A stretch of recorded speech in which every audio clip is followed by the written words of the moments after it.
Always wanted this all my life. 5 years old. In the MJSQUAD. Okay.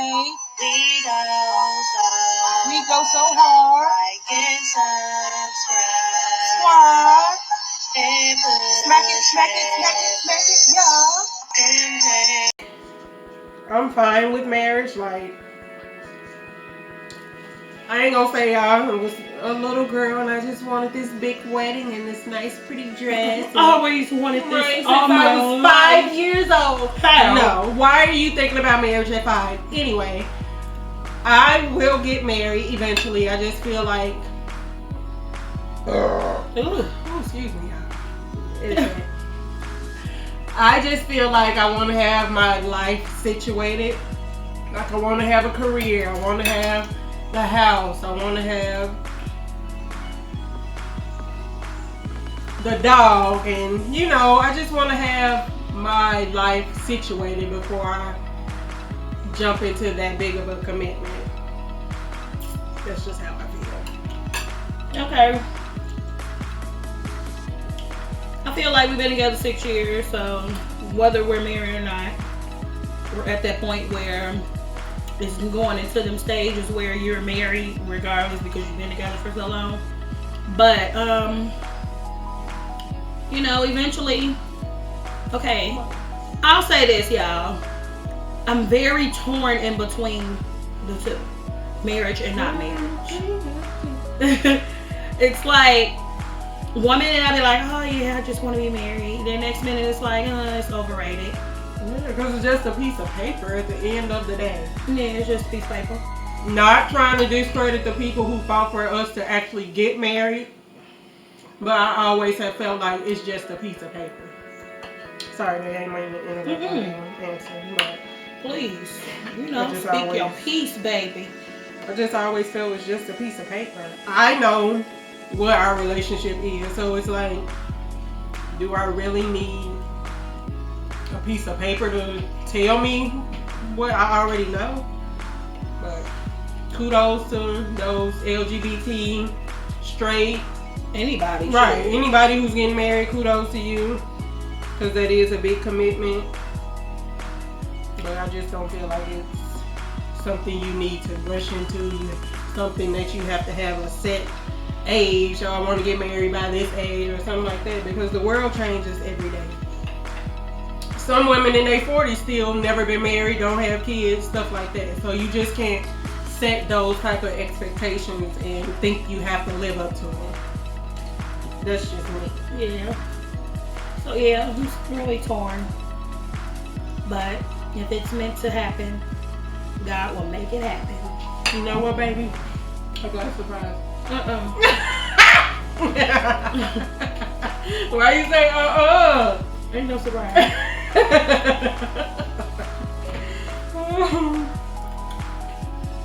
Got him. Got you. Alright. What advice could you give about relationships? Come on, wise one. I feel like, you know, like I said before, our relationships takes work and dedication. Like, you have to be dedicated to it. You have to be willing to compromise. You have to be willing to agree to disagree. You're not always going to agree on everything. Like, I know when you guys watch our YouTube channel, y'all like, oh my God. You know, some people may feel like, oh, relationship goals. Thank you. I will hope y'all look at us like relationship goals. But we do have our, you know, ups and downs like any relationship. You know, we ain't up here fighting and punching each other out and stuff like that.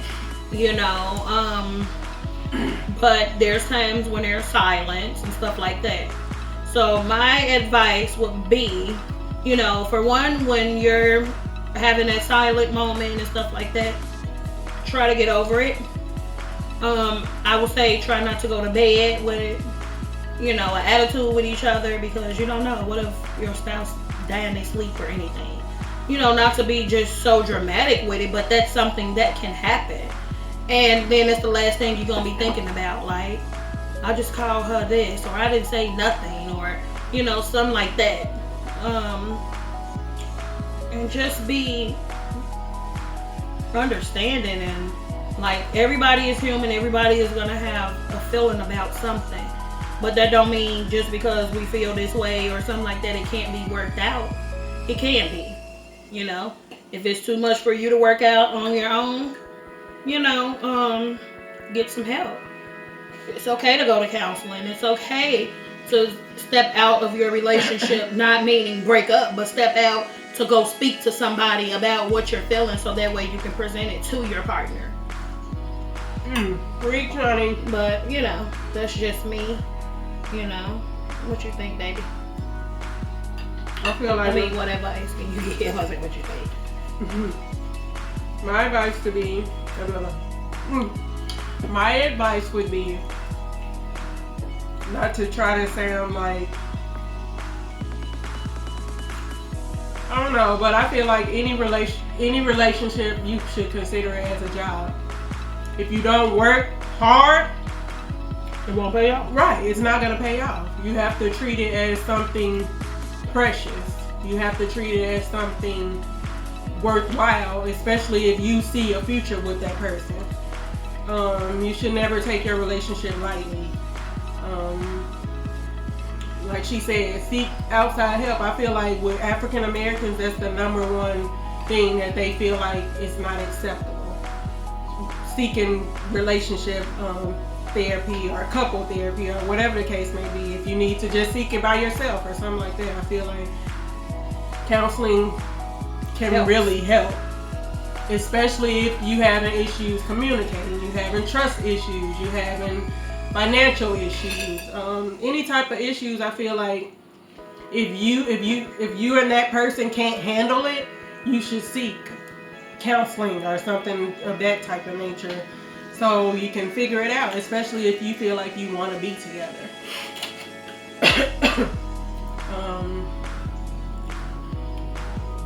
Yeah, just really, it's really work. It's not something you can just play around with. Like she said, you have to compromise. You're not always going to agree, and you have to understand that. And get over it. Yeah. Don't hold grudges in a relationship, because that will really hinder the love you have for that person. It'll make you start seeing them in a different light if you're holding a grudge about something you guys disagreed on, or something one of you guys wanted but the other didn't. So yeah, just work at it. Don't hold grudges. And #1 rule is communicate. Ooh, I was sure for the say it, baby. You really have to communicate. If you're not a good communicator, you have to find some type of way to communicate with your partner. I don't care if it's writing, texting, recording it and letting them play it and hear it. Something. That's a good one. Something. You have to communicate. #1 rule. So that's my advice. Finish your question now. Ooh. What are some of your favorite things to do? Sorry, y'all. I'm like slamming. Going to gym. I've been hungry. Okay. I'm almost done. My potatoes, like, look at that, y'all. It's gone. But some of my favorite things to do, I would say, watch movies. We have our set shows that we watch all year round. I like bowling. I like playing our video game. I like reading, especially the news. I'm always trying to stay up to date with what's going on in the world. Let me see. I would say those are the 5 main things that I like to do. So we doing 5? Yeah. Okay. We better pick that up. Stop trying to be boozy. No. Girl. Okay, y'all want to see me act a fool with this thing? Me act a fool. Okay. Just had to make sure my mouth was clean. Sitting up here with all Yeah, fool. I wasn't even gonna tell you. I'm just playing, baby. You were. So, my 5 things I like to do. I love to sing. Like, Bae bought me a karaoke machine because she know how much I love to sing. Like, love it. I like to play the video game. I like to color. I'm grown as heck, but I love to color. Okay, so color, sing, play the game. I like to help other people, like when they got stuff going on. I like to be like Counselor Mary at times. So if y'all need somebody to talk to, hit me up. I don't have no problem. Snap, Insta, whatever. You know what I'm saying? Like, I love to talk to people and help them through stuff because I was that person at one time when I needed to talk to somebody. So, excuse me. And the elderly, she really loves. Oh my God, I love the elderly. Like, those are my favorite people, elderly. Okay, and then number 5.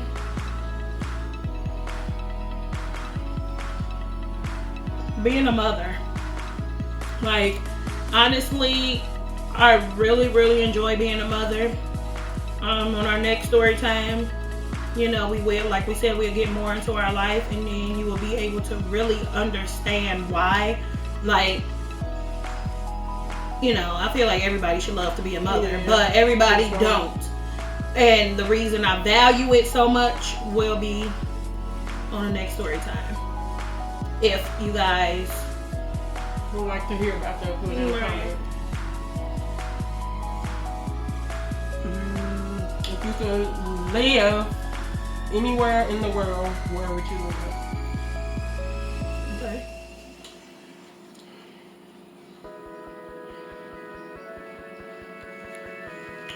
You want me to answer first? Oh. I know where we want to live, but me personally, where I've always wanted to live is Canada. Why? Please tell me. I don't know, it's just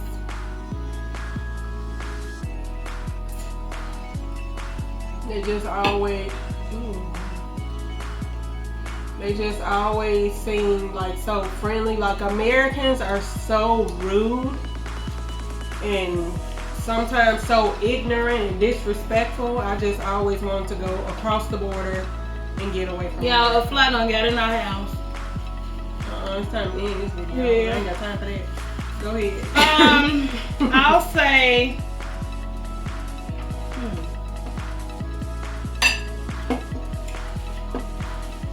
I want to live in LA. I want to be where it's popping, where it's a lot of just attention. You know, I'm just like a big attention freak. So,